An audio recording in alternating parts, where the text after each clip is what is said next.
السلام عليكم. فيديو جديد معكم هاد المرة على حاجة ماشي نورمال راه واقعة في انستغرام. آه، بالنسبة لهذيك العلامة الزرقاء اللي كنا نشوفوها في البداية، كانت يعطوها غير المؤثرين، لي زانفلونسور و شي ناس اللي معروفين، يعني بيرسوناليز بيبليك. هذوك بيرسوناليتي بيبليك كانوا يستافدوا بهاد العلامة. كتكون واحد العلامة زرقاء إلا شفتوها، هذيك العلامة الزرقاء فيها شي بان باللي كتشوفوها كتلقاوها عند سعد المجراد، عند هاد المشاهير والمؤثرين كبار هما اللي كانوا عندهم. الجديد في هذا الفيديو شا هو، خص تعرفوا واحد الحاجه جديده هذه 3 ايام باللي وصلت في المغرب. مانيش متاكد 100%، ولكن كيقولوا باللي ولات كتباع ب 15 دولار. يعني اي واحد يقدر يشريها ويديرها في الانستغرام ديالو باش يبان، باش تكون بحال واحد ستاتي سوسيال، يكون عنده قيمة في السوشيال ميديا. يعني هاد العلامة في البداية كانوا خدموا عليها مزيان انستغرام وعطوها القيمة. يعني كانوا يعطوها غير لشي ناس كما قلت لكم، مؤثرين ومشاهير. الناس واحد عادي مكانش يستافد منها. خصك يعني واحد لي كريتير، واحد الشروط باش يعطوهم لك.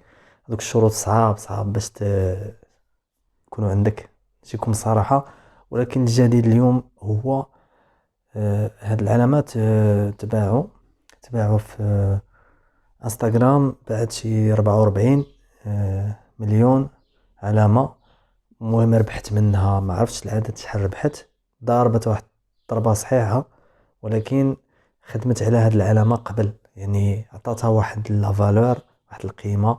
فاش كانت كتعطيها غير لواحد الناس اللي مثلا اللي عنده هذيك العلامة، راه شي حاجة وكذا. بحال اللي غادي نفهمكم واحد المثال. كاين دروك احنا رانا في واحد الوقت الناس عايشة غير في هاد السوشيال ميديا. وفي السوشيال ميديا الناس باغية تكون عندها قيمة وشي حاجة الناس تعتبرها وتعطيها الوقت. كما في الواقع، يعني كان في الواقع الواحد خصو يلبس مزيان، خصو يكون عنده سيارة مزيانة، الدار. هذا هو ستاتيو سوسيال.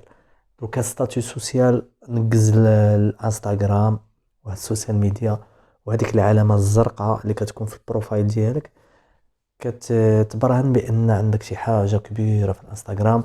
واليوم قالوا بلي راها تباع. كان في الاول ما متاحاش لاي واحد غير المشاهير والمؤثرين. اليوم راه موجودة، غادي من بعد غادي نبحثوا عليها بحال والو. حتى انا نشريها ب 15 دولار، 150 درهم، ونديرها في البروفيل ديالي، واخا ما فيهاش لي زابوني بزاف. المهم غتكون شي حاجة جديدة، تكون عندها واحد التأثير على ليماج ديالك، الصورة ديالك في السوشيال ميديا. انا نتمنى هذه المعلومة استفدتوا بها، وغادي ان شاء الله غادي نجيب لكم معلومات اخرين على هاد السوشيال ميديا، كيفاش تطلعوا الانستغرام، كيفاش تطلعوا التيك توك. واخا انا انستغرام ديالي ماش طالع، وتيك توك لان راه كان عندي واحد الانستغرام طالع، وقع لي واحد المشكل. دومونداو لي كارت ديدونتيتي وهذاك، وانا ما عطيتها لهمش، مو دو باس ما كنتش عارفو. المهم تروبلت وعاودت من جديد الانستغرام. ما تيك توك راه سامار. يوتيوب، قناة يوتيوب حكيموش 48 حتى هي راه خدامة مزيانة. غادي يكون غير جديد الا باغي تستافد بهاد المعلومات على انستغرام والعلاقة بالسوشيال ميديا وكل شيء. عليك دير ابوني هكذا باش يوصلك الجديد، وما تنساش دير جيم هكذا باش القناة تستمر ويكون دائما تفاعل. وانا غادي نتموتيفا باش ندير لكم فيديوهات اخرين، ودائما جادين نبحث في المعلومات يكونوا عاد جداد نجيبوا لكم نتوما تستافدوا قبل.